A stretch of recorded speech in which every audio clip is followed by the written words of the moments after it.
धाकड़ खबर बेखौफ सुबह बेबाक अंदाज।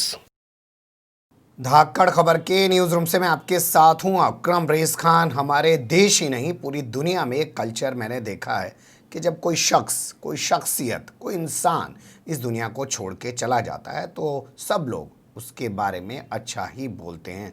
लेकिन जब से मोदी सरकार सत्ता में आई है तब से ये भी एक बेहयाई, बेगैरती, बेशर्मी का आलम हो गया है कि जो लोग इस दुनिया से चले जाते हैं उनके बारे में अपशब्द बोले जाते हैं और उसी दिन बोले जाते हैं। आपने देखा होगा गौरी लंकेश की जब हत्या हो गई तो वो आकर ट्विटर पे लिखने लगा कि कुतिया मर गई और पिल्ले चिल्ला रहे हैं, पिल्ले रो रहे हैं। ये इन्होंने बना दिया है। जैसे मैं आपसे बार बार कहता हूँ, इनका चरित्र है ये बाप के सामने बेटे को खड़ा कर देते हैं। यशवंत सिन्हा ने अरुण जेटली के वित्त मंत्री रहते हुए एक आर्टिकल लिखा और उनकी नीतियों पर सवाल खड़ा किया। जवाब देना चाहिए था अरुण जेटली को वित्त मंत्री रहते हुए, लेकिन उन्होंने जवाब नहीं दिया। उन्होंने यशवंत सिन्हा के बेटे जयंत सिन्हा से अगले दिन अखबार में आर्टिकल लिखा दिया। ये इनका चरित्र है। अब ऐसा ही एक चरित्र वर्णन मैं आपके सामने करने जा रहा हूं। हालांकि सीधे तौर पर हम ये नहीं कह सकते कि भाजपा के या मोदी के आदमी हैं, लेकिन क्योंकि जिस तरीके की भक्ति और जहर इन्होंने उगला है उससे साफ लगता है कि सरकार से चाह बहुत कुछ रहे हैं। मैं बात करने जा रहा हूं सीबीआई के रिटायर्ड ऑफिसर की, जो चीफ डायरेक्टर रहे हैं। हालांकि चीफ डायरेक्टर नहीं होता, डायरेक्टर ही होता है। मैं बढ़ा के इसको बता रहा हूं कि आपकी समझ में आए कि जो सीबीआई के हेड रहे हैं उन्होंने ये जहर उगला है। नाम है उनका एम नागेश्वर राव और जहर जो उन्होंने उगला है वो स्वामी अग्निवेश को लेकर उगला है। स्वामी अग्निवेश कल शाम यानी कि शुक्रवार की शाम इस दुनिया से रुखसत हो गए। 81 साल की उम्र में उन्होंने अपनी ज़िंदगी की आखिरी सांस ली और आज उनका अंतिम संस्कार भी कर दिया गया। आपके अपने चैनल धाकड़ खबर ने और मैंने अकरम रईस खान ने उनके कई इंटरव्यू किए। जंतर मंतर पे जो उनका ऑफिस है वहाँ भी मैं उनके साथ रहा हूँ कई घंटों तक, कई बार उनसे वहाँ मुलाकात हुई। इसके अलावा जो ट्रॉमा सेंटर है एम्स का, उसके जस्ट बगल में उनका घर है, वहाँ पर भी जाके जो है मैंने उनका इंटरव्यू किया। हालांकि वो परेशान थे बहुत सारी चीज़ों से, किडनी से, लीवर से, लेकिन बावजूद उसके जितनी जिंदा दिली थी और पूरे देश में अमन अमान के लिए वो घूमते थे, वो ऐसे शख्स पैदा होना कम बात है। लेकिन उनके जाने के बाद जिस तरीके की बातें की जा रही हैं वो मैं आपके सामने रखने जा रहा हूँ। एम नागेश्वर राव के बारे में पहले आपको बता देता हूं, वो भी समझ लीजिए। जिस वक्त राकेश अस्थाना यानी कि जॉइंट डायरेक्टर या स्पेशल डायरेक्टर जो भी आप कहें और डायरेक्टर आलोक वर्मा के बीच सीबीआई वर्सेस सीबीआई वाली जंग चल रही थी, जब रात को छापेमारी की गई सीबीआई के हेडक्वार्टर पर, वहाँ से फाइलें निकाल दी गई है और कब्जा कर लिया गया आलोक वर्मा को हटाने के लिए, क्योंकि आलोक वर्मा ने राकेश अस्थाना के खिलाफ, जो कि बीजेपी के समर्थित हैं, गुजरात वाले मामले में भी खूब सपोर्ट किया, ये उसे उठा के यहाँ पर ले आए थे। उसके बाद जब उस पर एफआईआर दर्ज की गई तो रात में वो छापेमारी की। तो जब वो लड़ाई चल रही थी तो उस दौरान आलोक वर्मा को हटा दिया गया रात को हेडक्वार्टर पे कब्जा करके। उस वक्त एम नागेश्वर राव को बना दिया गया अंतरिम डायरेक्टर। बनाए जाने के बाद उनके खिलाफ एक मामला सुप्रीम कोर्ट में पहुंचा। उस दौरान एक खबर बहुत तेज़ी से चल रही थी कि बिहार के मुजफ्फरपुर शेल्टर होम में बच्चियों के साथ बहुत बुरा किया गया है। बहुत सारी बच्चियों की तो डेड बॉडी गायब कर दी गई है, उनके साथ वहाँ रेप किया जाता था। इस पूरे मामले पर दिल्ली की साकेत कोर्ट अपना फैसला सुना चुकी है और वो जो पत्रकार बना घूम रहा था, जो शेल्टर होम का मालिक बना घूम रहा था, उसको भी सज़ा सुनाई है। वो सज़ा के खिलाफ हाईकोर्ट जा चुका है। लेकिन हम उसी मामले पे रहते हैं। तो मुजफ्फरपुर शेल्टर होम वाला मामला चल रहा था, सीबीआई उसकी जांच कर रही थी, सुप्रीम कोर्ट के सुपरविजन में पूरा मामला हो रहा था और सुप्रीम कोर्ट ने उस केस को बिहार से दिल्ली ट्रांसफ़र किया था।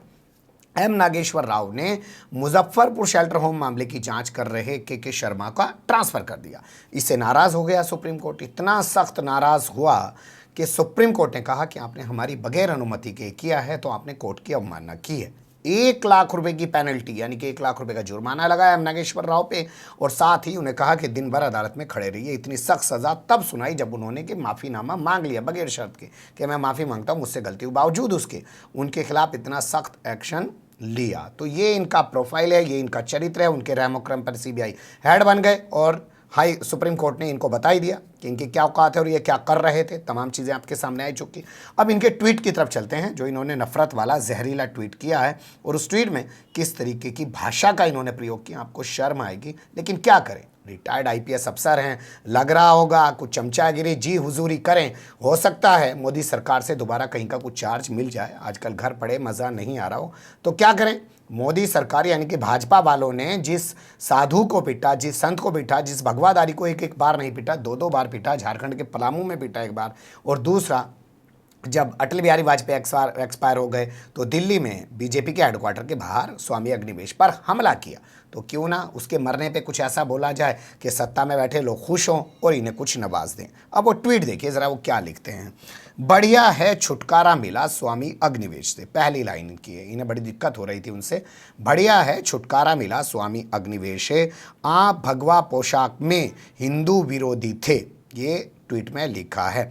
आपने हिंदूवाद को बड़ा नुकसान पहुंचाया है, ये ऐसे करके आगे लिखते हैं। मुझे शर्म आती है कि आप एक तेलुगु ब्राह्मण के रूप में पैदा हुए थे। इनको शर्म आ रही है, अगर वो तेलुगु ब्राह्मण के रूप में पैदा हुए तो इनको शर्म आ रही। आगे संस्कृत का एक वर्ड यूज़ करते हैं, गोमुख व्यांग्रण, और उसका हिंदी में फिर आगे लिखते हैं कि आप हिरन की खाल में भेड़िया थे।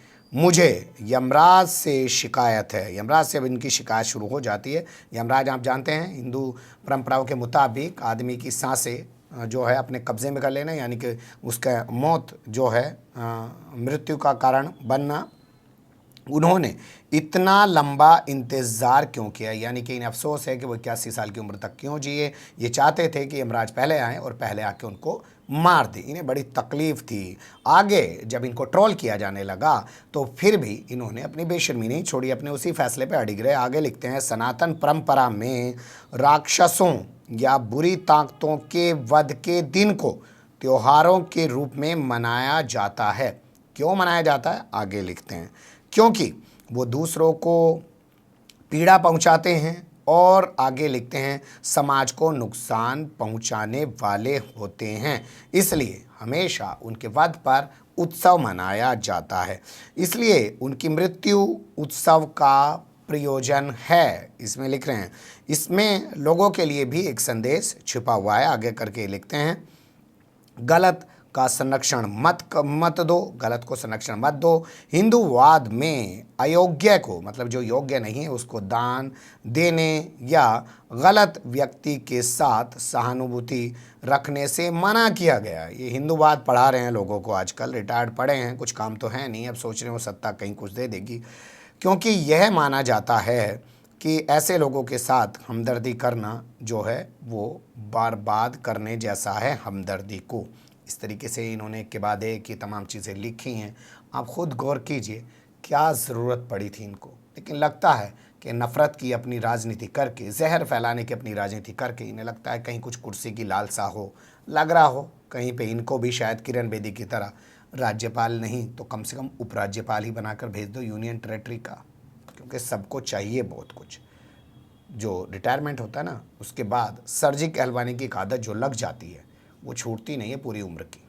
बने रहिएगा धाकड़ खबर के साथ, सही गलत आप तय कीजिएगा। कुछ चीज़ें थी आपके सामने रखने की कोशिश की। अब इस पूरे मामले को लेकर जो संस्था है IPS एसोसिएशन, उसकी तरफ से एक ट्वीट आया है और उन्होंने इनकी कड़े शब्दों में निंदा की है। कैसे निंदा की है वो मैं आपके सामने रखूँ। इंडियन पुलिस एसोसिएशन नाम का एक संगठन है जो अधिकारियों यानी कि IPS ऑफिसर्स जो हैं और जो जनता है उनके बीच में एक तालमेल बनाने की कोशिश करता है।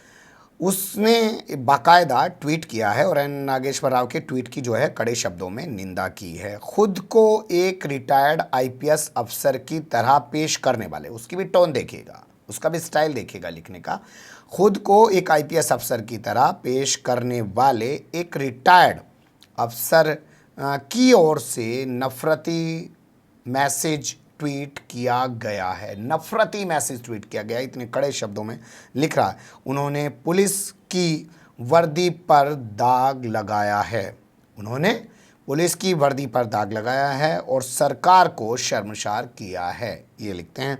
उन्होंने देश के पूरे पुलिस फोर्स को शर्मिंदा किया है, आगे वो लिखते हैं, और ख़ासकर युवा अफसरों को शर्मिंदा किया है। IPS, अब यहाँ से एक मानसिकता को समझिए। जिस वक्त ये लोग अपनी सीट पे होते होंगे, अगर इनके दिमागों में इतना जहर, इतनी नफरत भरी है, तो ये लोग किस तरीके से काम करते होंगे। जो सामने सत्ता के विरोधी लोग होते होंगे या वो लोग होते होंगे जो धर्म विशेष के लोग होते होंगे, उनके साथ ये किस तरीके के व्यवहार करते होंगे। आप कल्पना कर सकते हैं। जो मिनट मिनट में चिल्लाया जाता है CBI जाँच करा लीजिए, CBI जाँच करा लीजिए, कोई 1 मिनट में तो सोच बन नहीं जाएगी। सोच पहले से ही गंदी है और गंदी सोच का मुजाहरा अब इसलिए किया जा रहा है क्योंकि अब कुर्सी की लालसा है। बने रहिएगा धाकड़ खबर के साथ। पर अच्छी बात यह है कि गलत को गलत और सही को सही कहने वाले भारत के अंदर अभी भी लोग हैं, वो परवाह नहीं करते हैं। और स्वामी अग्निवेश उसका एक बहुत बड़ा एग्जाम्पल थे। वो हमेशा अपने उसूलों के लिए लड़ते रहे। सलाम करता है धाकड़ खबर ऐसे लोगों को। आप लोग भी कम से कम पढ़िए, जानिए, तब किसी से नफ़रत या मोहब्बत कीजिए, किसी की भक्ति में आके मत कीजिए। पर्सनल मिलिए, सोचिए, फिर उसके बारे में फिर अपनी राय बनाइए। कमेंट्स के रूप में आप लोग अपनी राय दे सकते हैं, खबर को लाइक कर सकते हैं, चैनल को सब्सक्राइब कर सकते हैं, ज़्यादा से ज़्यादा हमारी खबरों को शेयर कर सकते हैं। फिर ऐसे ही किसी सुलगते हुए या उलझते मुद्दे लेकर आपके सामने हूँगा हाजिर। फिलहाल अभी मुझे नहीं इजाज़त।